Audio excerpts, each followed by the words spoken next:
उधर ईरान ने अमेरिका की जंगबंदी तजवीज़ को गैर हकीकी करार दे दिया। ईरानी दफ्तर खारजा के तर्जुमान इस्माइल बकाई ने कहा कि ईरान को पहुंचाई गई ज़्यादातर तजवीज़ गैर हकीकत पसंदाना, नामुनासिब और हद से ज़्यादा हैं। ईरानी पार्लियामेंट में NPT से निकलने पर गौर शुरू कर दिया गया। ईरानी दफ्तर खारजा के तर्जुमान इस्माइल बकाई का कहना था कि उन्हें हैरत है कि अमेरिका में कितने लोग अमरीकी सिफारतकारी के दावों को संजीदगी से लेते हैं, जबकि ईरान का मौक़िफ़ वाज़ेह है, जबकि दूसरा फरीक बार बार अपनी पोजीशन बदल रहा है। ईरान शुरू से अपने मौक़िफ़ पर कायम है और हमें अच्छी तरह मालूम है कि हम किस फ्रेमवर्क पर गौर कर रहे हैं।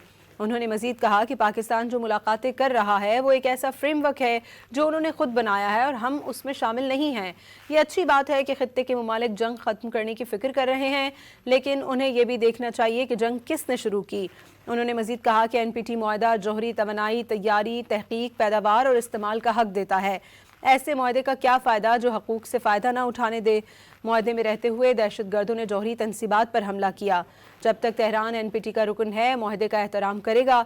वाज़े किया, तेहरान ने कभी जौहरी हथियार बनाने की कोशिश की ना करेगा।